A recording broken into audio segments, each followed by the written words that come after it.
क्या उत्तर प्रदेश विधानसभा के उपचुनाव रद्द होंगे? ये सवाल इसलिए भी लाजमी है क्योंकि उत्तर प्रदेश की 9 विधानसभा सीटों पर मतदान के दौरान जितना बवाल हुआ उससे ज्यादा घमासान मतगणना से पहले हो रहा है। मतदान के बाद समाजवादी पार्टी चुनाव में धांधली और मतदाताओं को वोट देने से रोकने का आरोप लगा रही है। चुनाव आयोग से शिकायत की गई है।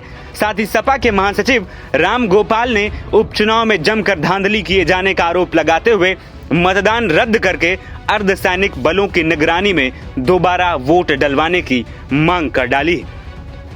सपा महासचिव ने एक्स पर पोस्ट करते हुए आरोप लगाया कि ये उपचुनाव सपा और पुलिस प्रशासन के अधिकारियों के बीच हुआ, जिसमें प्रशासन ने नंगा नाच किया।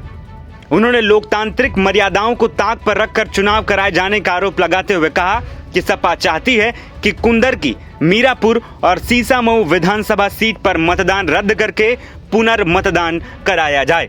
वहीं उपचुनाव को लेकर कटहरी विधानसभा सीट के प्रभारी रहे शिवपाल का भी बयान आया था। शिवपाल ने पुलिस प्रशासन और बीजेपी पर जमकर सवाल उठाए। दूसरी ओर सपा मुखिया अखिलेश यादव भी मतदान के दिन से ही प्रशासन और सरकार के खिलाफ मोर्चा खोले हुए। अखिलेश ने सीधे अफसरों का नाम लेते हुए आरोप लगाए।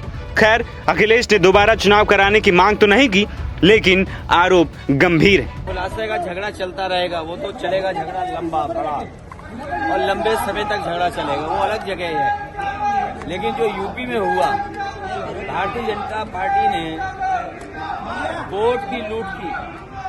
वो हर चुनाव खोट से जीतना चाहते हैं।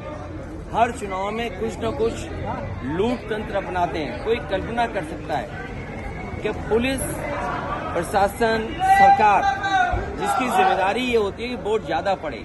और आप सब जानते होंगे जब कभी चुनाव होता है, इलेक्शन कमीशन ये कोशिश करता है कि ज्यादा से ज्यादा वोट निकले, ज्यादा से ज्यादा लोग वोट डाल करके जाएं। पहली बार आपने देखा होगा कोई चैनल ऐसा नहीं है जिसने अपने कैमरे के माध्यम से ये ना देखा हो कि पुलिस प्रशासन और अधिकारी सब लगे हुए थे कि वोट ना निकल पाए। क्या आप सोच सकते हैं कि मुसलमान अगर आप हैं, आप वोट डालने नहीं जा सकते। आप समाजवादी पार्टी के पिछड़े हैं तो वोट डालने नहीं जा सकते। समाजवादी पार्टी के आप दलित हैं तो वोट डालने नहीं जा सकते। आदिवासी अगर आप हैं तो वोट डालने नहीं जा सकते। महिलाएं हैं अगर आप, तो आप वोट डालने नहीं जा सकते। ये नए तरह का जो लोकतंत्र है, ये सबसे बड़ा खतरा पैदा हुआ है बीजेपी की सरकार में। बता दें कि बुधवार को प्रदेश की 9 विधानसभा सीटों पर मतदान हुए थे। इस दौरान कई सीटों से वोटरों और पुलिस के बीच कहासुनी और धक्का मुक्की की खबरें आई। बात पथराव तक पहुंच गई। मतदाताओं ने आरोप लगाया कि हमें वोटिंग करने से पुलिस रोक रही है। इन दावों के समर्थन करते हुए कई वीडियो भी आए। सीसामऊ में पुलिसकर्मी लोगों की आईडी कार्ड चेक करते नजर आए और मतदाता वाली पर्ची भी लेते नजर आए। इन दावों के समर्थन करते हुए कई वीडियो भी आए। कानपुर की सीसामऊ विधानसभा सीट से एक पुलिसकर्मी की वीडियो आई जहां वो लोगों की आईडी चेक कर रहा है और मतदान वाली पर्ची अपने हाथ में लेकर उन्हें वापस भेज दे रहा है। मीरापुर सीट के ककरौली गांव में तो पुलिसकर्मियों का लोगों को धमकी देते वीडियो आ गया। इस पर सपा मुखिया ने जमकर बखेड़ा खड़ा किया। इन वीडियोस के आधार पर समाजवादी पार्टी चुनाव आयोग के पास पहुंची, जिसके बाद अलग अलग सीटों पर लगभग 10 पुलिसकर्मियों पर एक्शन हुआ। वहीं कई सीटों पर बीजेपी नेताओं ने भी समाजवादी पार्टी पर गुंडाई करने के आरोप लगाए।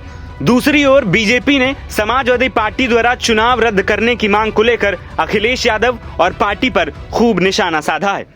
मुझे लगता है कि उन्होंने जिस प्रकार की बातें 1-2 दिन पहले ही कहनी शुरू कर दी थी, अर्थात वोटर आईडी कार्ड के अनुसार पहचान किए बगैर वोट डलवाने का जो प्रयास था, ये दर्शाता है कि कुछ न कुछ उनके इरादे ऐसे थे कि जिसके लिए वो कहा जा सकता ना, पर्दे में रहने दो, पर्दा ना उठाओ, पर्दा जो उठ गया तो भेद खुल जाएगा।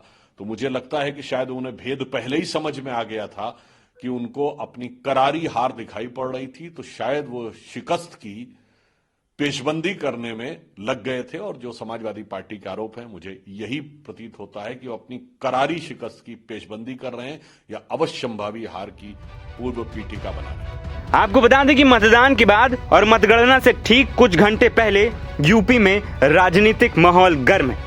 देखना यह होगा कि आखिर सपा की मांग पर चुनाव आयोग कोई एक्शन लेगा या फिर परिणाम तय तारीख के हिसाब से आएंगे। एनबीटी ऑनलाइन की रिपोर्ट।